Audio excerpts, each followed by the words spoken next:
आका सल्लल्लाहु ताला अलैहि वसल्लम तमाम नबियों में अफजल है।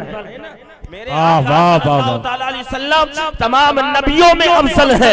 जब मेरे आका आदम से भी अफजल है, शीश से भी अफजल है, नूह अलैहिस्सलाम से भी अफजल है, इब्राहिम अलैहिस्सलाम से भी अफजल है, इस्माइल अलैहिस्सलाम से भी अफजल है, तमाम नबियों से भी अफजल है। जब मेरे आका तमाम नबियों में अफजल है तो मेरे आका की विलादत जुमा के दिन होना चाहिए, रमजान के महीने में होना चाहिए, शबे बारात में होना चाहिए, शबे कद्र में होना चाहिए, शबे जो है मेराज में होना चाहिए। लेकिन आका सल्लल्लाहु ताला अलैहि वसल्लम ना तो जुमा के दिन पैदा हो रहे हैं, ना तो जो है रमजान में पैदा हो रहे हैं, ना शबे बारात में आ रहे हैं, ना शबे कद्र में पैदा हो रहे हैं, ना शबे मेराज में मुस्तफा आ रहे हैं। हजरात मोहतरम, और इसकी वजह यह है कि अगर मेरे आका सल्लल्लाहु ताला अलैहि वसल्लम अगर जुमा के दिन पैदा होते, आपकी विलादत जुमा को होती, तो कितने लोग ये कहते कि नबी की अफजलियत जो मिली है ना वो जुमा के दिन पैदाइश की वजह से मिली है, उस दिन आपके आने की वजह से मिली है, तो जुमा की वजह से मुस्तफा अफजल हो गए हैं। अगर मेरे आका सल्लल्लाहु ताला अलैहि वसल्लम अगर रमजान में तशरीफ लाते तो कोई ये कहता कि रमजान में पैदा होने की वजह से मुस्तफा अफजल हो गए हैं। अगर मेरे आका शबे बारात में आते तो कोई ये कह देता कि जो है शबे बारात की वजह से मुस्तफा अफजल है, शबे कद्र की वजह से मुस्तफा अफजल है, शबे मेराज की वजह से अफजल है। इसलिए परवरदिगार ने अपने हबीब को ना तो जुमा के दिन भेजा, ना तो रमजान में भेजा, ना शबे मेराज में भेजा, ना शबे कद्र में भेजा, ना शबे जो है बारात में भेजा, बल्कि अल्लाह ने अपने महबूब को दोशंबे के दिन भेजा, रबीउल अव्वल शरीफ के महीने में भेजा और भेज करके फरमाया कि बंदो, जाने वाला किसी से फजीलत ले ले नहीं बल्कि कायनात को फजीलत देने जा रहा है। नारे तकबीर, नारे रिसालत। आला हजरत फरमाते हैं सारे अच्छों में अच्छा समझिए जिसे है उस अच्छे से अच्छा हमारा नबी, सारे ऊंचों में ऊंचा समझिए जिसे है उस ऊंचे से ऊंचा हमारा नबी, सबसे आला वाला हमारा नबी, सबसे बाला वाला हमारा। अब आइए, मेरे आका सल्लल्लाहु ताला अलैहि वसल्लम की विलादत हुई, मिलाद हुई, पैदाइश हुई, किसी को कोई इतराज नहीं, सब खुश हैं, जर्रे जर्रे खुश हैं, समझ रहे हैं आप? कायनात के जर्रे जर्रे खुश हैं सिवाय इब्लीस के, समझ रहे हैं आप? आका की विलादत हुई, किसी को कोई इतराज नहीं। वक्त गुजरता रहा, जब आका सल्लल्लाहु ताला अलैहि वसल्लम की उम्र शरीफ 25 साल की होती, कितनी भाई बोले, ऊंचा बोले थोड़ा, 25 साल के जब आका सल्लल्लाहु ताला अलैहि वसल्लम की उम्र शरीफ होते हैं तो मेरे आका सल्लल्लाहु ताला अलैहि वसल्लम ने एक खातून जिनका नाम हजरत खदीजा रज़ियल्लाहु ताला अन्हा, मेरे आका सल्लल्लाहु ताला अलैहि वसल्लम ने उनसे निकाह फरमाया, यानी शादी की, निकाह किए, शादी किए, फिर भी किसी को कोई इतराज नहीं। औलादें पैदा हुई, 4 बेटियां, 3 बेटे बरवाए। हजरात आका सल्लल्लाहु ताला अलैहि वसल्लम की बेटियां पैदा हुई, औलादें पैदा हुई, किसी को कोई इतराज नहीं। वक्त गुजरता रहा, जब आका सल्लल्लाहु ताला अलैहि वसल्लम की उम्र शरीफ 40 साल की होती है तो अल्लाह ताला ने अपने हबीब को हुक्म फरमाया, ऐ मेरे हबीब अब अपने बने हुए का ऐलान करो, अब अपने बने हुए का ऐलान करो, यानी मेरे वहदानियत का ऐलान करो, अपनी रिसालत का ऐलान करो। सुभान अल्लाह। जब मेरे आका सल्लल्लाहु ताला अलैहि वसल्लम फरान की चोटी पर खड़े होकर के सारे लोगों को जमा करके मेरे आका सल्लल्लाहु ताला अलैहि वसल्लम जब ऐलान नबूवत फरमाते हैं तो ईसाइयों ने एक सवाल, चंद सवाल उन लोगों ने कायम किया और खुद तो नहीं किए, कुफारे मक्का के जरिए से करवाए। क्या करवाए कि ये नबी नहीं है। अच्छा, नबी क्यों नहीं है? तो जानते हो क्या कहा? अगर ये नबी होते तो औरत से दूर होते, शादी से दूर होते, निकाह से दूर होते और जो है औरत से दूर होते, ये तारीकुद दुनिया होते। ये शादी की है इसलिए नबी नहीं है, ये जो है निकाह की है इसलिए नबी नहीं है, इनकी औलादें हुई हैं इसलिए नबी नहीं है। हजरात मोहतरम, इस तरह से जो है उन लोगों ने सवाल कायम करके कुफारे मक्का के जरिए करवाए, तो परवरदिगार ने उन सवालों के जवाब में 5 आयते करीमा को नाज़िल फरमाया। सुभान अल्लाह। उन्हीं 5 आयतों में से एक आयते करीमा ये भी है कि अल्लाह ताला फरमाता वाला कदर सल्ला रुसुलन मिन क़ब्लिका वजअलना लहुम अज़वाजन व ज़ुर्रिया। ए मेरे हबीब, ये कहते हैं कि जो नबी होता है वो निकाह से दूर होता है, जो नबी होता है वो शादी से दूर होता है, जो नबी होता है वो औरत से दूर होता है, जो नबी होता है वो बच्चों से दूर होता है। ए हबीब, आपसे पहले भी हमने अंबियाए किराम को भेजा बीबी और बच्चों से, उन्हें भी नमाजा। ए हबीब, आखिर में हमने तुम्हें भी भेजा बीबी और बच्चों से, हमने तुम्हें भी अब जो है ये शादी ब्याह निकाह ये अमल नबूवत है, यानी नबूवत का अमल है।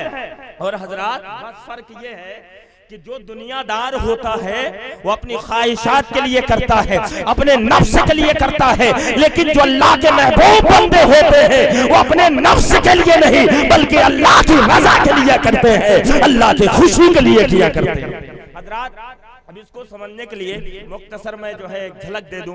गालिबन हुजूर निजामुद्दीन औलिया सरकार अपने खादिम या खादिमा से फरमाया, जाओ दरिया के उस पार एक जो है फकीर है, कई दिन से भूखा है, खाना लो और उसे पहुंचा दो और उसके पास ले आओ।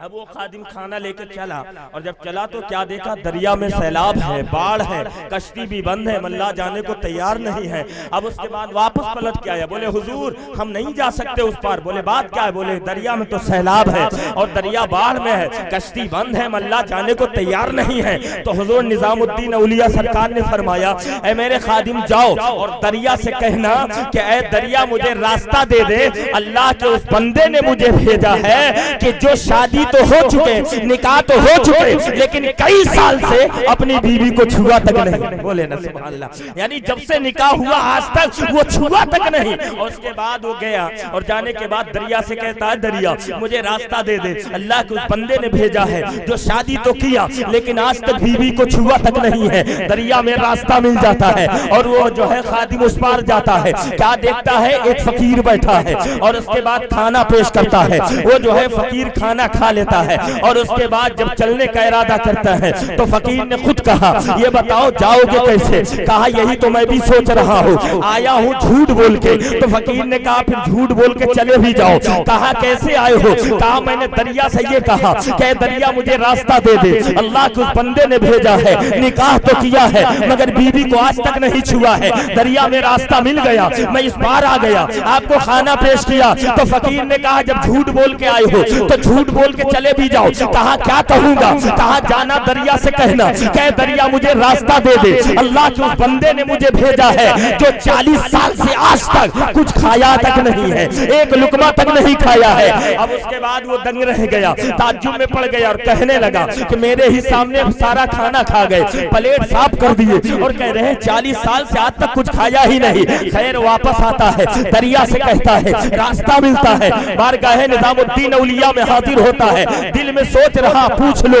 हुजूर निजामुद्दीन औलिया सरकार ने फरमाया, ऐ मेरे खादिम पूछ लो जो पूछना हो। तो उसके बाद खादिम ने कहा सरकार ये बात समझ में नहीं आई, आपने कहा कि दरिया से कहना कि निकाह तो मैंने किया है मगर बीबी को आज तक नहीं छुआ, ये बात समझ में नहीं आती है। और हुजूर फकीर ने मेरे ही सामने पूरा खाना खा गया और उसने कहा जाके दरिया से कहना 40 साल से आज तक कुछ खाया नहीं, ये बात समझ में नहीं आई। तो हुजूर निजामुद्दीन औलिया सरकार ने फरमाया कि ऐ मेरे खादिम सुनो, अल्लाह का जो वली होता है, अल्लाह का जो महबूब बंदा होता है वो अपने लिए कुछ नहीं करता बल्कि हर काम वो अपने मौला की रजा के लिए करता है। अगर वो शादी भी करता है तो अल्लाह की रजा के लिए करता है, अगर निकाह भी करता है तो अल्लाह की रजा के लिए करता है, अगर वो खाता है तो अल्लाह की रजा के लिए खाता है, अगर वो पीता है तो अल्लाह की रजा के लिए पीता है, अगर वो जीता है तो अल्लाह की रजा के लिए जीता है। यानी जो है जिंदगी में हर काम वो अपने लिए नहीं बल्कि अल्लाह की रजा के लिए, अपने नबी की खुशी के लिए। नारे तकबीर, नारे रिसालत, जश्न गौसुल वरा। हजरात अब हम और आप देखें ये जश्न गौसुल वरा बमौके शादी खाना आबादी है ना हजरात। हम और आप देखें गालिबन यहाँ से बारात जाएगी। मैं एक बारात के हाल बता दूं और बस तकरीर खत्म करूं। सुनेंगे आप?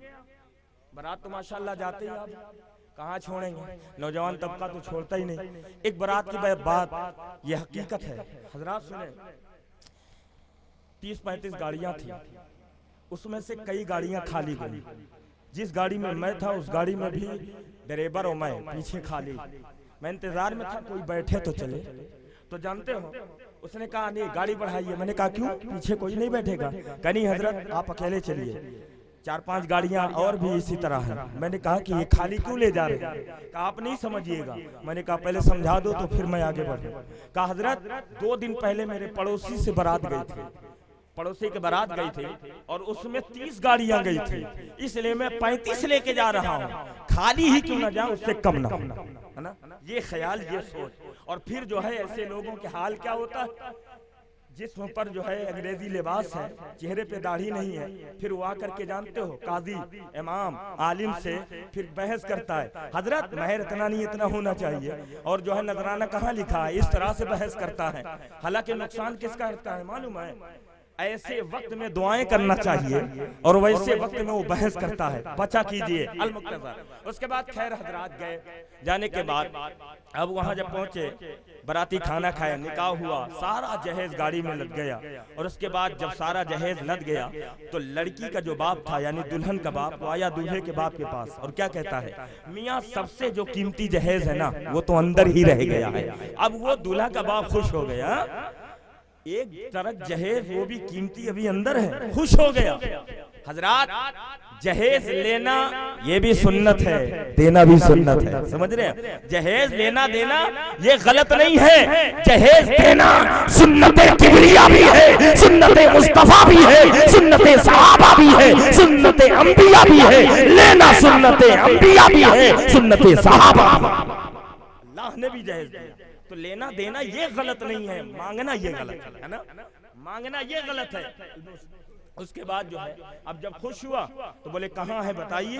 अब वो लेके गया दुल्हन का बाप, लड़की का बाप, दूल्हे के बाप को अपने घर के अंदर ले गया, एक कमरे में ले गया। और जब ले गया तो उसके बाद जो है बोला कहाँ है? बोले देखिए वो ताख पे अल्लाह का कुरान रखा हुआ है। बोले ना सुभान अल्लाह, देखिए ना ताख पे अल्लाह का कुरान रखा हुआ है। मेरे प्यारो आज हम पूरा जहेज तो जमा कर लेते हैं, लेकिन जब बारात दरवाजे पे आती है तो फिर कादी साहब को फोन लगाते, हजरत आइएगा निकाह पढ़ाने तो कुरान लेते आइएगा, इमाम साहब कुरान लेते आइएगा। हजरात मोहतरम सब कुछ आज दे रहा है, लेकिन जो है अगर नहीं दे पा रहा मुसलमान तो कुरान नहीं दे पा रहा। पहली बात तो अपनी बेटी को पढ़ा नहीं पा रहा, और पढ़ाता भी है तो सिर पर भी पढ़ाता है। ए मेरे प्यारो अपने बेटियों को कुरान पढ़ाओ, कुरान के साथ साथ उर्दू की तालीम जरूर दो, ताकि जब वो कुरान पढ़े तो उन आयतों का मतलब भी समझे। जब मतलब समझेंगे तो उनकी दिलों में अल्लाह का खौफ जम बैठेगा, और जब जो है खौफ आएगा तो इंशाअल्लाह कभी गलत कदम नहीं उठाएंगे।